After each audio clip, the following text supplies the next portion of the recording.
Hello everyone, welcome to our channel and today we are going to discuss the Insight IS Daily Current Affair of 23rd of September 2020. The topics which we are going to cover from the men's point of view, there are the 7 topics, okay, and from the prelims point of view, there are the 4 topics that we are going to discuss today. So let's start our today's discussion with our first topic from GS2 paper, that is from important international institution agencies and flora, their structure and mandate. So the first news is, what is Arab League? It is a regional organization of Arab country in and around North America and the Horn of Africa and Arabia. ठीक है, तो जो अरब league है ये एक organisation है अरब countries का जो नॉर्थ अमेरिका इंक्लूड करता है, ठीक है, हॉर्न ऑफ अफ्रीका का रीजन और अरेबिया का रीजन, ठीक है। अभी इसका फॉर्मेशन हुआ था इन कैरो ऑन 22 मार्च 1945। इसके 6 मेंबर्स हैं which includes kingdom of Egypt, kingdom of Iraq, Jordan, Lebanon, Saudi Arabia and Syria. These are the 6 members. Okay, these are the 6 members of a Arab League. Currently इस league में 22 members हैं, but जो Syria का participation है has been suspended since November 2021।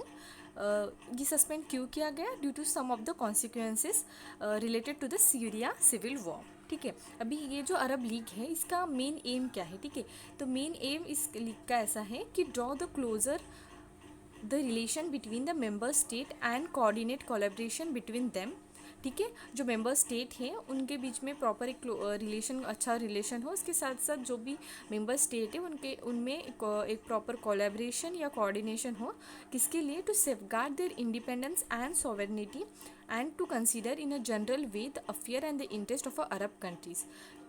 तो जो safeguard करे जो इंडिपेंडेंस है या सॉवरेनिटी है उस पर्टिकुलर कंट्री की, और जो भी अरब कंट्रीज़ के अफेयर्स है इंटरेस्ट के लिए वो प्रॉपरली कोऑर्डिनेशन और कोलैबोरेशन के साथ वर्क करे, ये इसका मेन एम है, ठीक है, ये हम बोल सकते हैं मेन गोल है। अभी रिसेंटली न्यूज़ में क्यों था ये? रिसेंटली न्यूज़ में इसलिए था कि जो यूएई है, ठीक है, यूनाइटेड अरब इमिरेट्स, ठीक है, और जो बहरान है, ठीक है, normalise their ties with the Israel. The Palestine authority has formally step down from a key role in the Arab league, ठीक है।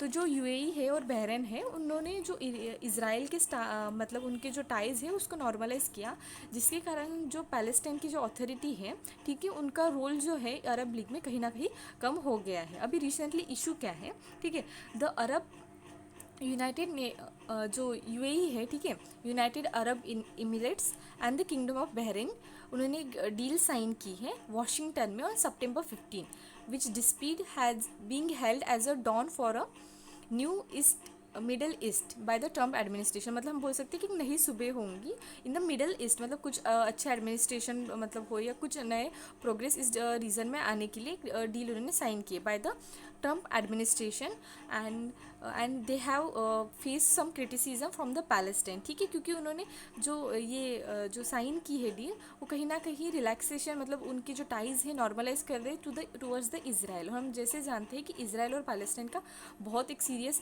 इशू चल रहा है, ठीक है। और अगर आपको ये इशू जानना हो, वैसे भी मैंने इसका जो विजन आईएएस की जो मंथली कंपाइलेशन है इंटरनेशनल अफेयर की, उसमें मैंने पूरा इशू कवर किया है, मैं अभी भी बता सकती थी, पर ये इशू जो है वो काफ़ी डिटेल्ड है और काफ़ी बड़ा इशू है, इसलिए मैं यहाँ पे डिस्कस नहीं करी क्योंकि हमें बाकी भी न्यूज़ कवर करने हैं। सो आप जो विजन आईएएस की मंथली कंपाइलेशन है जिसमें हम इंटरनेशनल रिलेशन का पर्टिकुलर पोर्शन है, मैंने जो अपलोड कर दी है हमारे चैनल पे, वो जाके आप रेफ़र कर दीजिए और आपको पता चलेगा कि इसराइल और पैलेस्टाइन का इशू क्या है, ठीक है।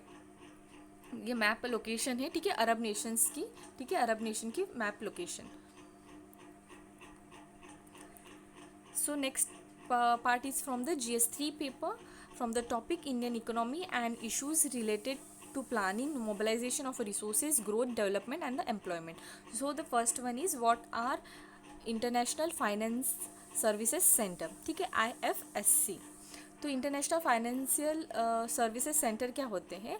वो मोस्टली अप्लाइड होते हैं टू द कस्टमर जो outside the jurisdiction of the domestic economy, जिसका जो भी कस्टमर है उनका जो डोमेस्टिक इकोनॉमी से छोड़ के, मतलब outside the jurisdiction of a domestic economy, जो कस्टमर्स है वो आते हैं under the international financial service centre में, ठीक है। और ये जो सारे जो सेंटर्स है वो मेनली डील करते हैं जो फ्लो ऑफ फाइनेंस, ठीक है, financial product and the services across the border. तो बॉर्डर को मतलब अक्रॉस द बॉर्डर जो इश्यूज होते हैं उन सबको डील करते हैं ये जो IFSC है वो, ठीक है। London, New York and Singapore can be counted as a global financial centre. तो जो ग्लोबल फाइनेंशियल सेंटर है उसमें 3 कंट्रीज़ है, लंदन, न्यूयॉर्क एंड सिंगापुर। अभी services and IFSC can provide, अभी कौन से सर्विसेज प्रोवाइड करती है IFSC, ठीक है। तो सबसे पहला सर्विस है कि fund raising services for individual, corporation and the government, ठीक है। जो फंड रेजिंग सर्विसेज प्रोवाइड करते हैं right from the individual, corporation and also the government. Assets जो एसेट्स होते हैं उसका प्रॉपर मैनेजमेंट, ठीक है। उसके साथ साथ जो ग्लोबल पोर्टफोलियो डाइवर्सिफिकेशन होता है, ठीक है, जिसमें हम कंसिडर करते हैं जैसे पेंशन फंड्स हो गया, इंश्योरेंस कंपनी या म्यूचुअल फंड्स, इन सब का भी जो एक मैनेजमेंट है वो भी लुकआउट करती है, ठीक है। उसके साथ साथ वेल्थ मैनेजमेंट के पे भी ध्यान देती है, ठीक है। और बाद में है कि ग्लोबल टैक्स मैनेजमेंट, ठीक है। जो ग्लोबली जो टैक्स का मैनेजमेंट होता है along with the cross border tax liability optimisation, ठीक है। जो क्रॉस बॉर्डर टैक्स होता है उसके साथ साथ जो ग्लोबली टैक्स मैनेजमेंट होता है उन सारे पे भी जो ये सर्विसेज प्रोवाइड करती है, ठीक है। Global and the regional cooperation treasury management operation that involves fundraising, liquidity, investment and management and assess liability matching, ठीक है। जो ग्लोबली, ठीक है, जैसे हम जानते हैं कि IFSC जो है वो मोस्टली डील करते हैं क्रॉस बॉर्डर रिलेटेड जो फाइनेंशियल सर्विसेज है उनको, तो ठीक है। तो ग्लोबली और रीजनली जो कॉपरेशन है ट्रेजर मैनेजमेंट, जिसमें हम फंड रेजिंग जैसे, ठीक है, लिक्विडिटी इन्वेस्टमेंट हो किसी में भी मतलब लिक्विडिटी इन्वेस्टमेंट मतलब किसी भी प्रॉपर्टी हो या किसी भी थिंग में हम लिक्विडिटी मतलब कैश का इन्वेस्ट कर रहे हैं उसको बोलते हैं, ठीक है। मैनेजमेंट एसेट्स हो, ठीक है, उन सब का भी ओवरलुक करती है, ठीक है। Risk management operation such as insurance and reinsurance and merge and acquisition activities among the transnational corporation, ठीक है। जो ट्रांसनेशनल कॉपरेशन है उसमें मर्जर या एक्वाइजेशन जो एक्टिविटीज़ होती है उन पर भी ध्यान रखती है, ठीक है। Can and IFSC be set in a special economic zone, ठीक है। तो IFSC का सेटअप हो सकता है कि स्पेशल इकोनॉमिक जोन में, ठीक है। तो सबसे पहले मैं आपको बताती हूँ कि स्पेशल इकोनॉमिक जोन क्या होता है, ठीक है। स्पेशल इकोनॉमिक जोन क्या होता है? Special economic zone are the geographically delineate enclave in which regulation and practice related to the business and the trade differ from the rest of the country and therefore all the unit therein enjoy a special privilege, ठीक है। तो special economic zone ऐसे areas है जहाँ पे जो countries में rules and regulation लगते हैं, ठीक है। जो भी रेगुलेशन या प्रैक्टिसेस होती है बिजनेस रिलेटेड उससे उस एरिया में जो है वो डिफ़र करती है, ठीक है। जिसके वजह से उन एरियाज़ को काफ़ी सारे एक स्पेशल प्रिविलेज भी वो वहाँ पे एंजॉय करती है, ठीक है। इसको हम बोलते हैं स्पेशल इकोनॉमिक जोन। और UPSC में स्पेशल इकोनॉमिक जोन से काफ़ी बार क्वेश्चन आ चुके हैं, इसलिए वो इंपॉर्टेंट हो जाते हैं हमको पढ़ना, ठीक है। काफ़ी सारे जो फैसिलिटीज़ है या इंटेंसिव जो मिलते हैं स्पेशल इकोनॉमिक जोन में, जो भी इंडस्ट्रीज़ है या जो भी इन फैक्ट्रीज़ है वो इस्टेब्लिश है या कुछ भी प्रोजेक्ट जहाँ पे लेते हैं स्पेशल इकोनॉमिक जोन में उनको काफ़ी सारे इंटेंसिव दिए जाते हैं गवर्नमेंट थ्रू, ठीक है।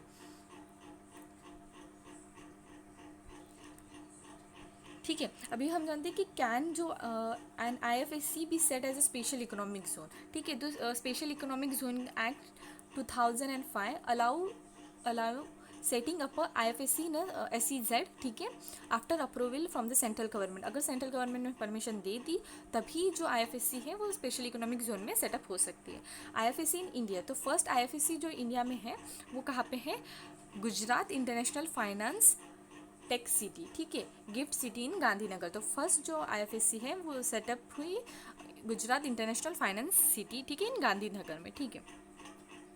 अभी रिसेंटली न्यूज़ में क्यों था? अभी रिसेंटली न्यूज़ में होने का रीज़न ये था कि जो नेशनल स्टॉक्स एक्सचेंज है, ठीक है, इंडिया का, और जो सिंगापुर एक्सचेंज है, ठीक है, have entered into the formal agreement to cement the key term of operationalising the NSE IFSS SGS connect, ठीक है। तो ये जो है ये Singapore exchange and national stock exchange इन तीनों ने एक एग्रीमेंट साइन किया है, ठीक है, जो ऑपरेशनलाइज करेगा जो national stock exchange including the IFSC and the Singapore exchange connect, ठीक है। एंड इसका मेन एम क्या होगा? ये कहीं ना कहीं it will help to bring international and Gujarat International Finance Tech City participant to create and bigger liquidity pool for 90 product in the gift city. तो जो गिफ्ट सिटी में 90 प्रोडक्ट हैं उसमें मतलब काफ़ी ज़्यादा जो लिक्विडिटी लाने के लिए ये जो एग्रीमेंट साइन किया है वो हेल्प करेगा, ठीक है। Moving toward the next news from the topic Indian economy and issue related to planning mobilization of resources growth development and employment. What are the government securities? ठीक है, तो आज मोस्ट ऑफ द जो part है वो GS3 portion का economics से related है, तो काफ़ी अगर आपका बेसिक क्लियर नहीं होगा तो आपको थोड़ी दिक्कत जा सकती है, पर still I will try to cover all your doubt. And starting with the news that what are the government securities. ठीक है, government securities is a tradeable instrument issued by the central government और the state government. ठीक है, तो government security क्या होता है? एक ट्रेडेबल इंस्ट्रूमेंट हम बोल सकते हैं जो इशू किया जाता है बाय द गवर्नमेंट और द सेंट्रल गवर्नमेंट और अदर द स्टेट गवर्नमेंट। ठीक है, अभी इसके की फीचर्स क्या है?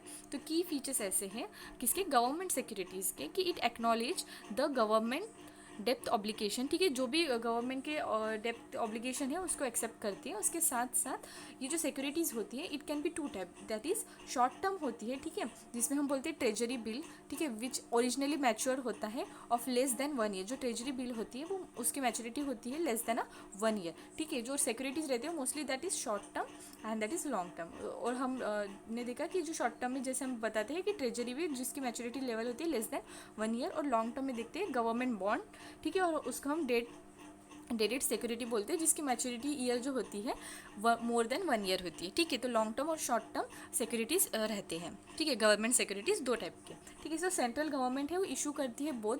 सेंट्रल गवर्नमेंट का पास पावर है कि वो दोनों जो है इशू कर सकती है, that is treasury bill and the bond that is long term bond भी इशू कर सकते हो और ट्रेजरी बिल भी इशू कर सकते हो। State government can only issue a bond. ठीक है, और स्टेट गवर्नमेंट से जो बॉन्ड्स होते हैं, ठीक है, जिसकी मैच्योरिटी लेवल जैसे हमने अभी डिस्कस किया कि गवर्नमेंट बॉन्ड होते हैं या डेडेड सिक्योरिटी होती है जिसकी ओरिजिनल मैच्योरिटी जो होती है ऑफ 1 ईयर और मोर होती है उसकी, तो वही बस स्टेट गवर्नमेंट इशू कर सकती है, which is called as the state development loan. ठीक है, since they are issued by the government, ठीक है, ये जो बॉन्ड्स है, ठीक है, ये जो गवर्नमेंट सिक्योरिटीज़ है वो इशू की जाती है bye the government, so they do not carry a रिक्स, ठीक है, ऑफ अ डिफॉल्ट। ठीक है, and thus it is called as a रिक्स फ्री गिल्ट एज इंस्ट्रूमेंट। इसको हम रिक्स फ्री गिल्ट एज इंस्ट्रूमेंट बोलते हैं क्योंकि देर इज़ नो रिक्स as a government is issuing this. And जो फॉरेन पोर्टफोलियो इन्वेस्टर्स है, ठीक है, are allowed to participate in the government security market within the equitable limit prescribe from time to time. तो ठीक है, जो foreign portfolio investors होते हैं, ठीक है, जो फॉरेन पोर्टफोलियो इन्वेस्टर्स होते हैं वो भी गवर्नमेंट सिक्योरिटी मार्केट में है, वो पार्टिसिपेट कर सकते हैं, पर एक प्रिस्क्राइब लिमिट के साथ। ठीक है, एक लिमिट उनको दी जाती है और वो जो लिमिट है वो टाइम टू टाइम चेंज होती रहती है। ठीक है, अभी हम जानते हैं कि गवर्नमेंट सिक्योरिटी में काफ़ी सारी वॉलेटिलिटी क्यों होती है। ठीक है, गवर्नमेंट सिक्योरिटी में काफ़ी सारी फ्लक्चुएशन रहती है प्राइस में क्योंकि उस पर काफ़ी सारे फैक्टर इफेक्ट करते हैं। अभी कौन से फैक्टर इफेक्ट करते हैं? तो सबसे पहला फैक्टर है कि demand and supply of a security. ठीक है, तो सिक्योरिटी की डिमांड और सप्लाई में काफ़ी ज़्यादा फ्लक्चुएशन रहने के वजह से जो सिक्योरिटीज़ है उसमें काफ़ी सारा वॉलेटिलिटी रहती है। ठीक है, सेकेंड है कि change in the interest rate in economy. ठीक है, हम जैसे जानते हैं कि जो इंटरेस्ट रेट है इन द इकोनॉमी वो बहुत चेंज होते रहता है, एंड अदर जो माइक्रो इकोनॉमिक फैक्टर है such as liquidity and inflation. ठीक है, इंटरेस्ट रेट कम ज़्यादा होने की वजह से ऑब्वियसली वो लिक्विडिटी जो रहती है मार्केट में कैश का जो इनफ्लो रहता है वहाँ पे भी काफ़ी सारा फ्लक्चुएशन आता है, और कहीं ना कहीं इन्फ्लेक्शन में भी चेंजेस आने की वजह से भी हम बोल सकते हैं कि वोलेटिलिटी होती है गवर्नमेंट सिक्योरिटी में। ठीक है, और development in other market like money foreign exchange. ठीक है, जो बाकी जो मार्केट है वहाँ पे भी काफ़ी डेवलपमेंट होती रहती है, जैसे हम देखें कि फॉरेन एक्सचेंज हो या credit and the capital market. ठीक है, और उसके साथ साथ development in international bond market specially the US treasuries. ठीक है, इसके वजह से भी कहीं ना कहीं जो वॉलेटिलिटी होती है गवर्नमेंट सिक्योरिटीज़ की वो चेंज होती रहती है। उसके साथ साथ जो गवर्नमेंट जो हमारी RBI, ठीक है, रिजर्व बैंक ऑफ इंडिया, उनके भी जो पॉलिसी एक्शंस है related to the repo rate हो, cash reserve ratio that is CRR, ठीक है, ओपन मार्केट ऑपरेशन हो, ठीक है, इन सारे में भी काफ़ी सारे चेंजेस आने की वजह से भी हम बोल सकते हैं कि जो गवर्नमेंट सिक्योरिटी है उसके जो प्राइजेस है या उसमें जो सिक्योरिटीज़ में काफ़ी सारी वॉलेटिलिटी हमें दिखाई पड़ती है। अभी रिसेंटली ये न्यूज़ में क्यों था? तो रिसेंटली न्यूज़ में होने का रीज़न ऐसा है कि जो फ्रॉम अप्रैल 7 टू सितंबर 22, ठीक है। इस फाइनेंशियल ईयर में हम जैसे जानते हैं फाइनेंशियल ईयर की स्टार्टिंग होती है 1 अप्रैल टू 31 मार्च, ठीक है। तो ये जो फाइनेंशियल ईयर है, ठीक है, तो इसमें क्या हुआ 7 अप्रैल से टू 22 अप्रैल में between this 27 state and 2 union territories, ठीक है, उन्होंने रेस किया है 3.26 लाख करोड़ का जो गवर्नमेंट मतलब via government state government security और स्टेट डेवलपमेंट लोन जो है उनके थ्रू उन्होंने मनी जो है वो इशू किया है, ठीक है। तो दिस इज़ ये जो है मनी जो है वो 45 टाइम इंक्रीज है करस्पॉन्डिंग टू द 2019 का ईयर जो देखा जाए, इससे 45 टाइम जो बोरोविंग ली है स्टेट गवर्नमेंट ने वो बहुत ज़्यादा है, ठीक है। और सबसे टॉप जो 5 बोरोविंग स्टेट है उसमें Tamil Nadu, Maharashtra, Andhra Pradesh, Karnataka and Rajasthan are consider to be the top borrowing state, इसलिए गवर्नमेंट सिक्योरिटी जो था वो न्यूज़ में था। Regarding to the next news, inclusive growth and issue arising from it, ठीक है। अभी है what are the non banking financial companies micro finance institution, ठीक है, दैट इज NBFCs, MIFS, ठीक है, सॉरी MFIS, ठीक है। सबसे पहले हम जानते हैं कि जो NBFCs क्या होते हैं। तो NBFCs जो है वो मेनली रजिस्टर जो कंपनी NBFC जो कंपनीज होते हैं वो मेनली रजिस्टर होते हैं under the companies act of 1956, ठीक है, कंपनीज एक्ट ऑफ 1956, ठीक है। और जो NBFCs होते हैं, ठीक है, NBFC जो होते हैं वो mostly engage with the business, ठीक है, बिजनेस रिलेटेड जैसे लोन हुआ, ठीक है, एंड एडवांस रिलेटेड या acquisition of a share, stock, bond, इन सारे जो बिजनेस रिलेटेड होता है वो इशू किए जाते हैं किससे, गवर्नमेंट हो या कोई लोकल अथॉरिटी हो, ठीक है। एंड अदर मार्केट जो सिक्योरिटीज़ जो इशू करते हैं उन सब से जो रिलेटेड बिजनेस में एंगेज होता है उनको हम बोलते हैं कि NBFCs, ठीक है। तो अभी रिसेंटली है कि NBFCs MFA, ठीक है। अभी हम जानते हैं कि NBFC MFA क्या होता है। तो NBFC micro financial institution is a non deposit taking NBFCs, ठीक है। तो NBFC जो होते हैं कुछ तो वो जो माइक्रो फाइनेंस इंस्टीट्यूशन है वो पर्टिकुलरली जो है वो नॉन डिपॉजिट टेकिंग है, ठीक है, वहाँ पे हम डिपॉजिट नहीं कर सकते हैं, ठीक है।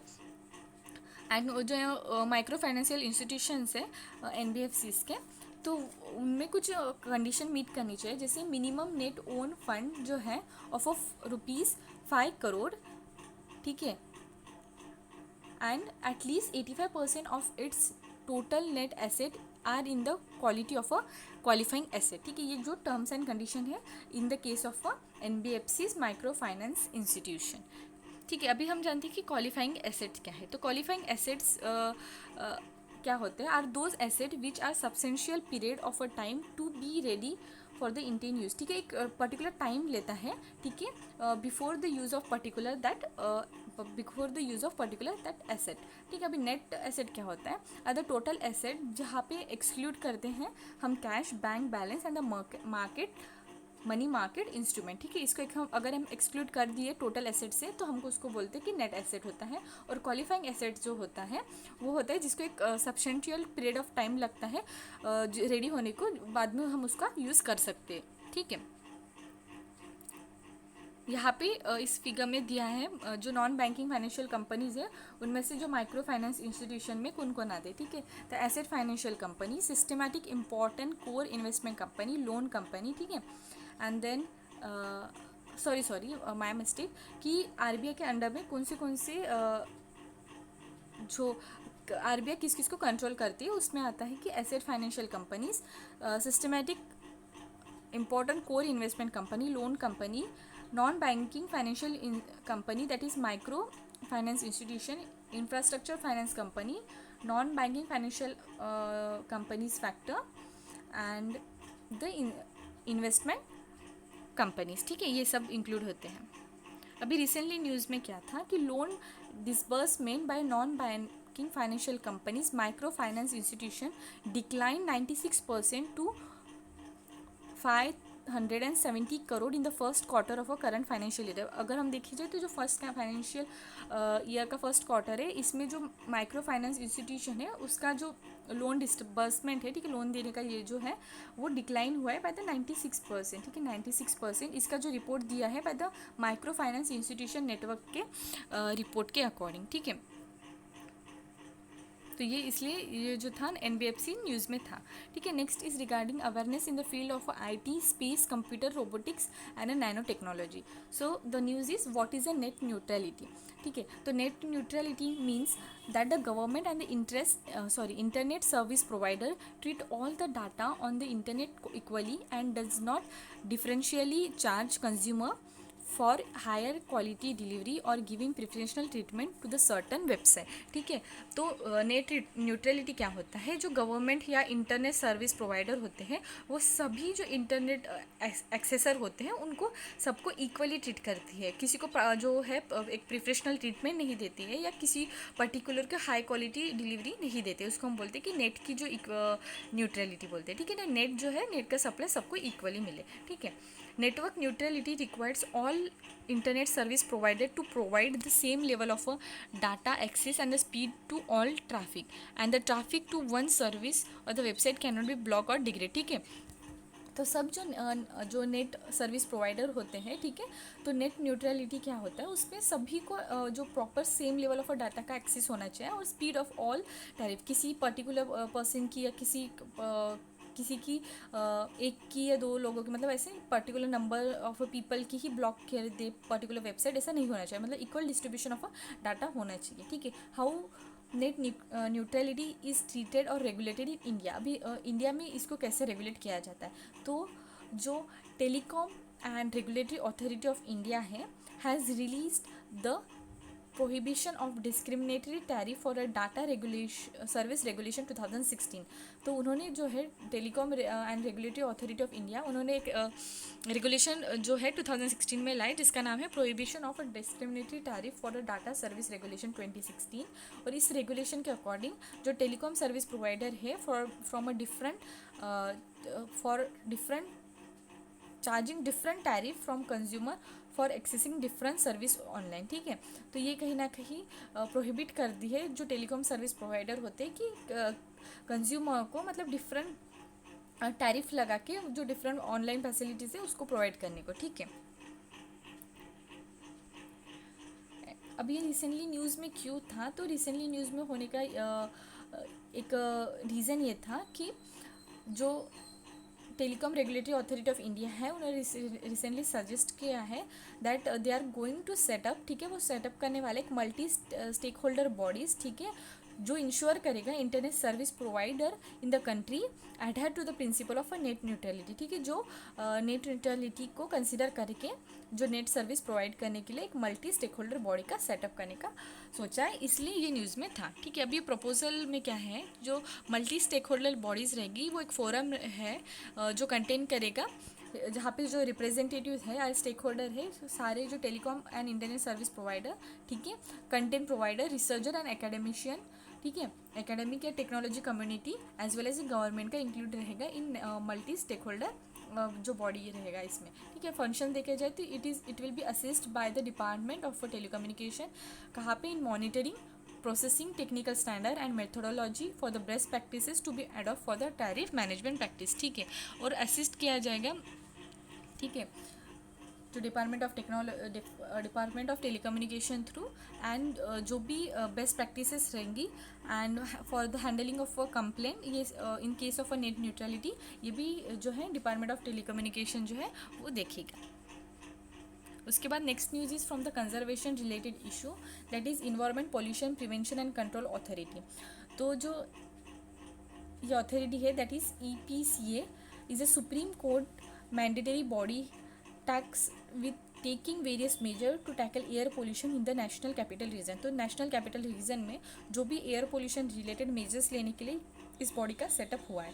ये नोटिफाइड हुई थी 1998 को by the environment ministry under the environment protection act 1986, ठीक है। इसका इस बॉडी का कंपोजिशन देखा जाए तो ये 14 मेंबर बॉडी है, ठीक है, some of whom are the environment secretary of a national capital territory of Delhi, ठीक है, NCT के जो इन्वायरमेंट सेक्रेटरी इंक्लूड है, ठीक है, chairperson of a new Delhi municipal council, transport commissioner of NCT, commissioner of various municipal corporation of Delhi and professor at IIT Delhi and Jawaharlal Nehru university, ठीक है। ये सारे जो है इस जो 14 बॉडी है मेंबर बॉडी है इसके कंपोजिशन में इंक्लूडेड है, ठीक है।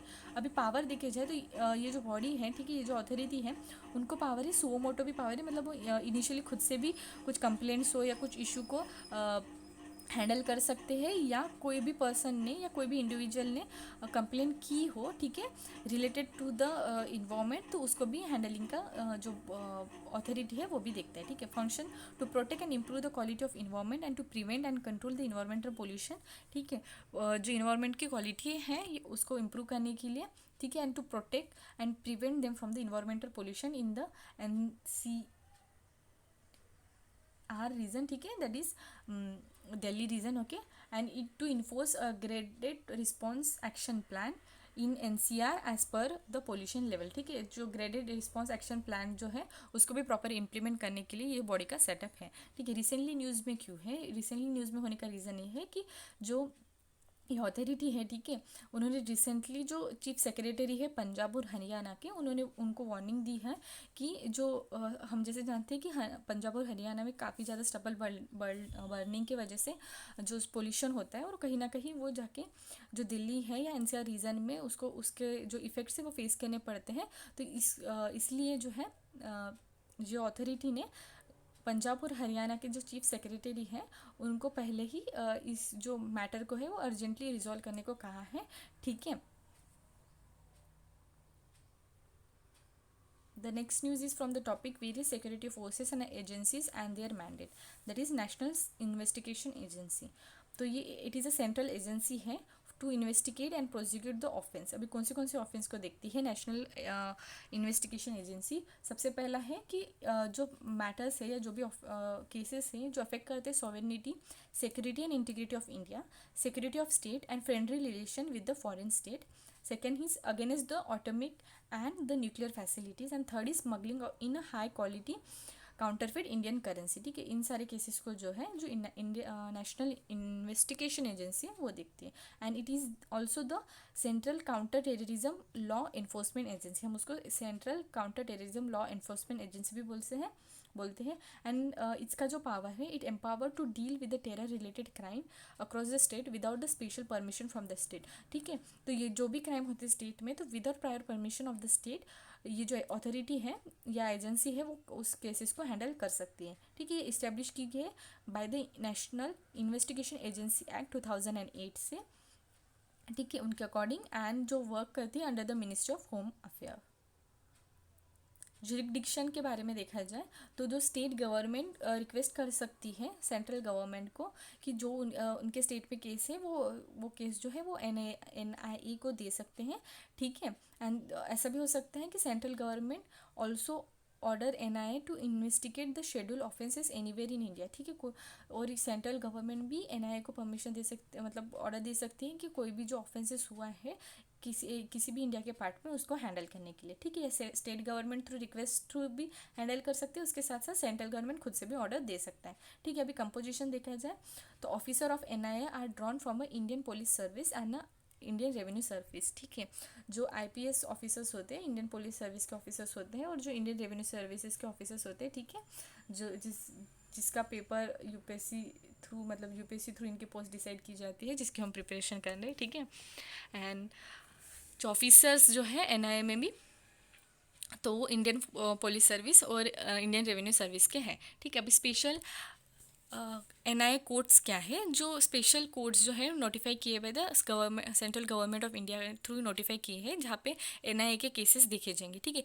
Any question as to the jurisdiction of this code is decide by the central government, ठीक है। जो भी क्वेश्चन अराइज होता है related to the jurisdiction of this code वो सेंट्रल गवर्नमेंट डिसाइड करेगी, and they are preside over by the जजेस appointed by the central government. ये जो केसेस हैं वो हैंडल किए जाएंगे बाय द जजेस जो अपॉइंट किए by the central government on the recommendation of a chief justice of high court with the jurisdiction in the region, ठीक है। जो हाई कोर्ट के चीफ जस्टिस है उनके रिकमेंडेशन के अकॉर्डिंग चलेगा ये प्रोसेस, ठीक है।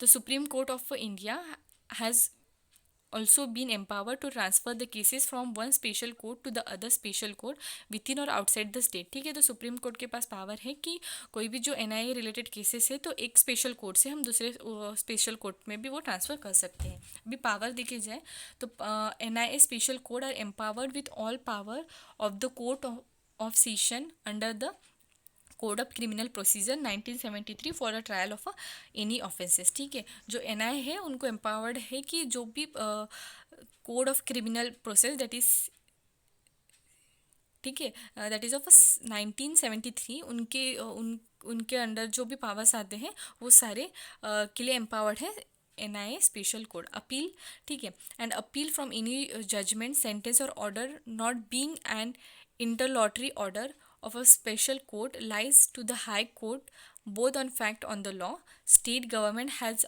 also been empowered to appoint one or more such special court in their state। ठीक है, स्टेट गवर्नमेंट के पास पावर है कि वो ऐसे जो स्पेशल कोर्ट हो वो भी इस्टेब्लिश वो कर सकते, ठीक है, अपॉइंट कर सकते। अभी रिसेंट में न्यूज़ में क्यों था, तो गवर्नमेंट ने एम्पावर किया है जो नेशनल इन्वेस्टिगेशन एजेंसी है उनको इन्वेस्टिगेट करने के लिए ऑफेंसेस जो अंडर आते हैं narcotic drugs and psychotropic substance, that is NDPS act के अंडर जो आते हैं ऑफेंसेस उसको भी इन्वेस्टिगेट करने का जो पावर दिया है एनआईए को। ठीक है, so that the agency need not to rely on a local police to unravel drug trade ties.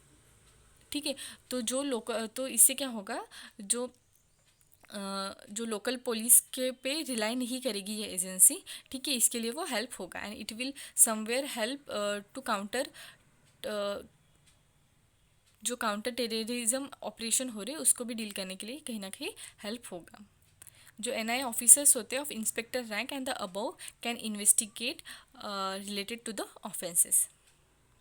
Fact for prelims देखा जाए तो सक्सेसफुल फ्लाइट टेस्ट ऑफ अभ्यास। ठीक है, तो डीआरडीओ ने रिसेंटली कंडक्ट किया एक successful flight test of Abhyas that is high speed expendable aerial target heat. ठीक है, की फीचर्स देखे जाए तो Abhyas is design and develop by aeronautical development establishment DRDO. ठीक है, इन्होंने डेवलप किया है एंड द व्हीकल जो प्रोग्राम है फुल्ली ऑटोमेटिक फ्लाइट है उसकी, ऑटोनोमस फ्लाइट्स है। ठीक है, develop by this ADE and usage देखा जाए तो Abhyas radar cross section and it's visual and infrared signature can be used to stimulate a variety of aircraft for air defense weapon practices। तो ये इसकी खासियत ऐसी है कि ये कहीं ना कहीं जो it use to simulate a variety of aircraft for air defence weapon practices. ठीक है, इसको वेराइटी ऑफ एयरक्राफ्ट जो होते हैं जो एयर डिफेंस प्रैक्टिसेस के लिए यूज़ होते हैं तो उसको स्टिमुलेट करने को भी ये जो नया इन्होंने डिस्कवर किया अभ्यास ये यूज़फुल है। The JNK official language bill, तो लोकसभा में जो JNK ऑफिशियल लैंग्वेज बिल, ठीक है, तो पास हुआ है 2020, जो इंक्लूड करना उसके अकॉर्डिंग क्या होगा, include the Kashmiri Dogri and Hindi as official language. ठीक है, एंड अर्लियर क्या था, सिर्फ इंग्लिश और Urdu were the official language in the former state. तो सिर्फ पहले इंग्लिश और उर्दू था, अभी उसके साथ साथ कश्मीरी डोगरी एंड हिंदी को भी ऑफिशियल लैंग्वेज मिलेगा। ऑफिशियल लैंग्वेज का जो प्रावधान है वो मिलने का इस एक्ट के अकॉर्डिंग, इस बिल के अकॉर्डिंग प्रोविज़न है। ठीक है, Indian institute of information technology law amendment bill 2020 that is IIT bill 2020 पास किया है दोनों हाउस से। ठीक है, की पॉइंट ऐसे हैं कि ये डिक्लेयर करेगी जो 5 IITs हैं in a public private partnership mode. ठीक है, उनको PPP मॉडल में डिक्लेयर करना है। कौन सी IITs है, सूरत, भोपाल, भागलपुर, अगरतला, रांचीपुर। ठीक है, ये IITs है। और रिसेंटली देखा जाए तो 15 IITs are already under the IIT PPP act 2017। ठीक है, इससे क्या होगा, it will entitle the institute to use a nomenclature of a Bachelor of Technology that is BTech or Master of Technology MTech or PhD degree issued by the university or institution of a national importance। ठीक है, अभी next है कि passage exercise. तो Indian navy ने एक schedule किया है to undertake a passage exercise with Royal Australian navy. ठीक है, तो that is Royal Australian navy के साथ एक एक्सरसाइज शेड्यूल की है, इसका नाम है पैसेज एक्सरसाइज। ठीक है, in the east Indian ocean region, कहाँ पे, ईस्ट इंडियन ओशन रीजन में। ठीक है, तो passage are regularly conducted in जो पैसेज है, ठीक है, पैसेज एक्सरसाइज है तो वो जो कंडक्ट की जाती है regularly by Indian navy with its unit of a friendly foreign navies, जो उसके साथ कौन करता है, इंडियन नेवी के साथ जो फ्रेंडली जो बाकी जो फॉरेन नेवीज है वो भी आते हैं, ठीक है, जो एक्सरसाइज कंडक्ट करने वाली है, ठीक है। वर्ल्ड राइनोज डे जो सेलिब्रेट किया जाता है on September 22, it's celebrate all 5 species of rhino, ठीक है।